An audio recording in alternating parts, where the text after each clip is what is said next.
नमस्कार प्यारे विद्यार्थियों। अर्धवार्षिक परीक्षा 2023 कक्षा 9 हिंदी विषय का पेपर आ गया है। सभी जिलों का ये पेपर है वो छपने वाला है। जल्दी से इस वीडियो को देख करके और इसमें जो सवाल आए हैं उनको रट करके याद कर लीजिए, क्योंकि आपके ये एग्जाम में आने वाला है। तो वीडियो को शुरू करते हैं। उससे पहले अभी तक यदि आपने चैनल को सब्सक्राइब नहीं किया है तो जरूर कर लें और घंटी वाला निशान भी दबा दें, जिससे आपको आने वाले एग्जाम के और वार्षिक परीक्षा के मॉडल प्रश्न पत्र भी मिलते रहें।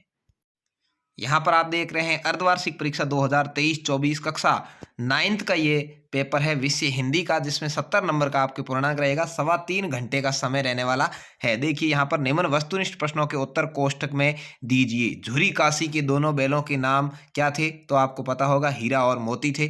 धीरे धीरे सब कुछ बदल रहा है। या धीरे धीरे क्या है भाई? विशेषण है, सर्वनाम है, संज्ञा या क्रिया विशेषण है। तो धीरे धीरे क्या होगा? विशेषता बता रहा है, विशेषण हो जाएगा।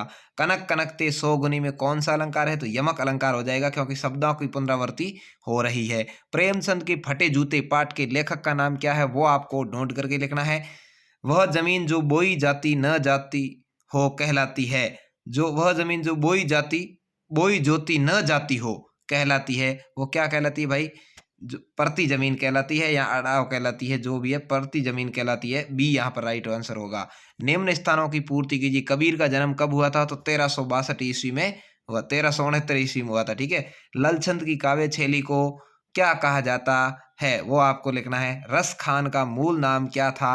वो लिखना है। त्याग और बलिदान की भावना कारण माखनलाल चतुर्वेदी को क्या कहा जाता था? वो लिखना है। मेरी नानी पारंपरिक अनपढ़ और खाली जगह कैसी औरत थी? वो लिखना है। ठीक है। इस तरह से आपके ये सवाल 5 आ जाएंगे। उसके बाद है सत्य असत्य। सव्या छंद एक वर्णिक छंद है जिसमें 22 से 27 वर्ण होते हैं। ये आपको लिखना है। सुजान रसखान और प्रेम वाटिका रसखान की उपलब्ध कृतियां हैं। सत्य है असत्य लिखेंगे। कबीर की कुछ रचनाएं गुरु ग्रंथ साहब में भी संकलित है। गया ने हीरा मोती को हरा चारा खाने के लिए दिया, ये गलत बात है, असत्य हो जाएगा। लासा की ओर से एक यात्रा वृतांत है, ये आपको सत्य असत्य इसका करना है। अब आएगा खंड ब। खंड ब के अंदर आपको निम्नलिखित अपठित पद्यांश को पढ़ करके प्रश्नों का उत्तर देना है। ये यहाँ पर आपको पढ़ना है, उसके बाद में आंसर देने हैं। ठीक है। यहाँ पर देखिए इस काव्यांश का उचित शीर्षक क्या है? वो लिखना है। सागर का समानार्थक शब्द पद्यांश में से लिखना है। कवि ने मनुष्य को किसका दास बताया? पद्यांश में आए उपहास शब्द का शाब्दिक अर्थ। आज विश्व में किसकी रात छाई हुई है? इस तरह से ये आपके सवाल आए हैं। निम्नलिखित अपठित गद्यांश को पढ़कर प्रश्नों का उत्तर। अब आपके गद्यांश भी आएगा, उस गद्यांश को आपको अच्छे से पढ़ना है और उसके बाद सवालों के आंसर देने हैं। उक्त गद्यांश के लिए उपयुक्त शीर्षक लिखना है। तो पद्यांश आए, गद्यांश आए, शीर्षक जरूर पूछा जाएगा, इसलिए आप शीर्षक कैसे छांटना है वो जरूर देख लें।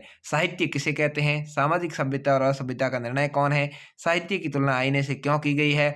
गद्यांश में से विपन्नता का विलोम शब्द लिखिए।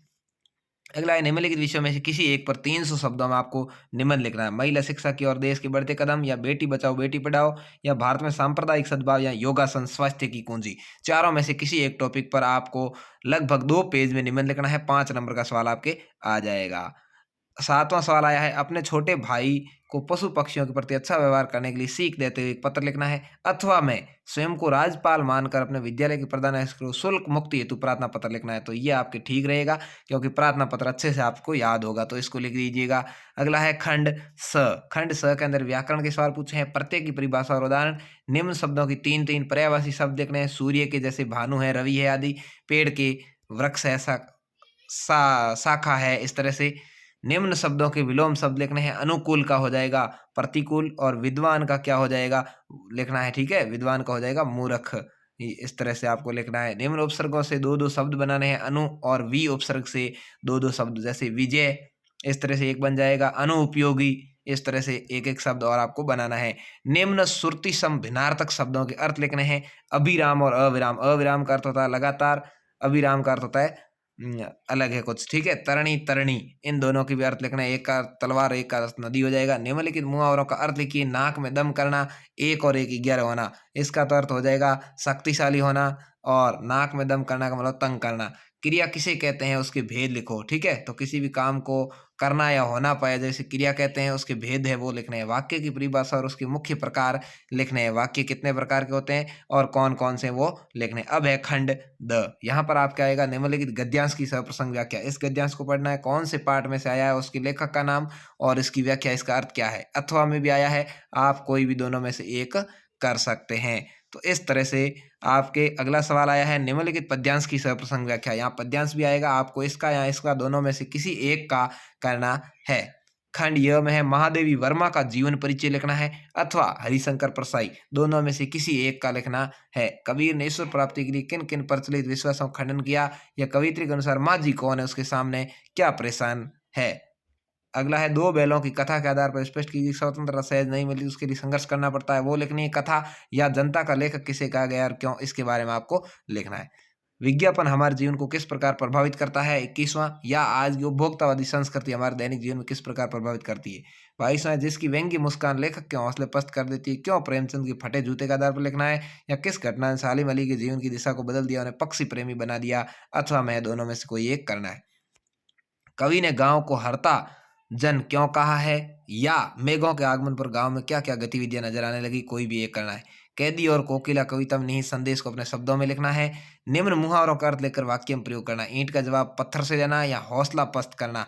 तो इस तरह से आपके ये 70 नंबर का मॉडल प्रश्न पत्र है और यही पेपर आपके एग्जाम में छपने वाला है। तो जल्दी से इसको पढ़ लीजिए, अपने दोस्तों के साथ शेयर कर दीजिए, क्योंकि ये एक जिले के अंदर पेपर आया है, इसमें से अधिकतर सवाल दूसरे जिलों में भी आने वाले हैं। तो वीडियो को लाइक शेयर कर देना, चैनल को अभी तक सब्सक्राइब नहीं किया जरूर कर दें। धन्यवाद, जय हिंद, वंदे मातरम।